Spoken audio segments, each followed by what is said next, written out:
Pete Carroll to the Las Vegas Raiders. 31st season in NFL coaching. So he takes a year off after mutually parting ways with Seattle, and he's back. And there's never been a more fascinating division, right, of coaches with Andy Reid, Sean Payton, Jim Harbaugh, and Pete Carroll.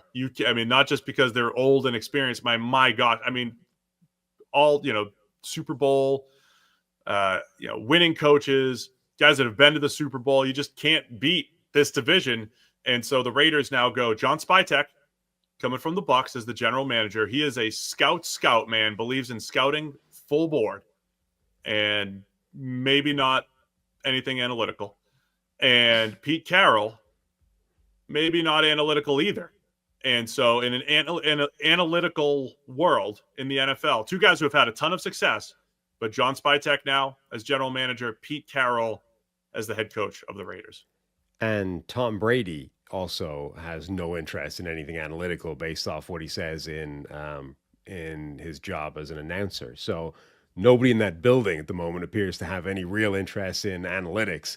But it is a fascinating hiring. I mean, Carroll is really interesting because that was one of those sort of firings where it's like it's just gotten stale, and we're just going to go in a different direction because we think it's just lost resonance and it's not having the impact that it used to have. And even if you're not doing a bad job, we just feel like the message isn't getting through anymore, and we're just going to go in some kind of different direction. And it's not like he'd forgotten how to coach or his scheme had gotten, it was like outdated. It still functioned. And yet moving to Mike McDonald did make a difference to the defense. So I'm kind of fascinated. Like, on the one hand, the last time Carroll was out of the game, at all, he did one of those, like, let's go away, let's analyze everything, let's come back, and then he crushed it right at USC. But that was like decades ago. Like, it's completely not applicable anymore. To, like, who knows what he's been doing in the last year off. And then obviously the elephant in the room for the Raiders is they still have no quarterback really, or any sensible pathway through to one. Like, you know what though, Sam, as I'm thinking through this, think way back. I think Carroll's first year in Seattle was 2010. They set the transaction record, right, for the most players playing for the Seahawks that season. Yeah. And this is what the Raiders, when Dave Ziegler came there a couple years ago with Josh McDaniels, and we said, where are the Raiders? You're in this division with the Chiefs, and you kind of just made the playoffs, but it felt fake, and you overachieved.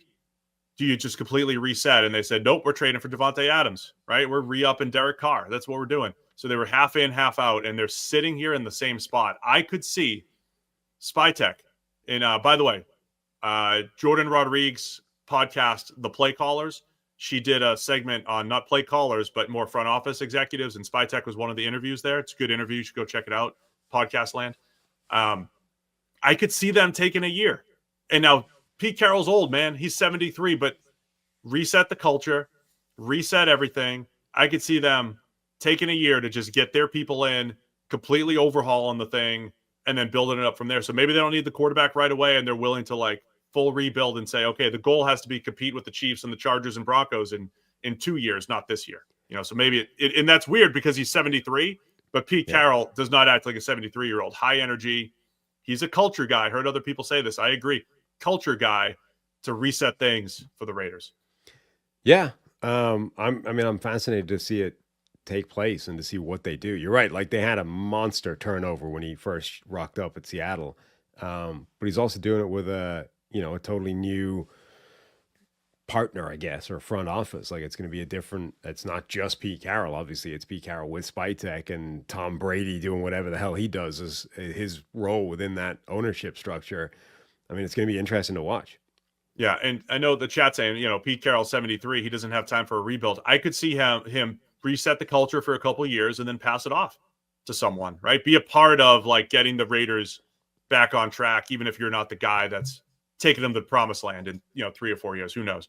But yeah, interesting hire by the Raiders, and just a fascinating division of coaches going up against each other. I've never seen anything like that in the AFC West. Thanks for watching all the way to the end of our video. For more great content, click here to subscribe and here to watch another video. We'll see you again soon.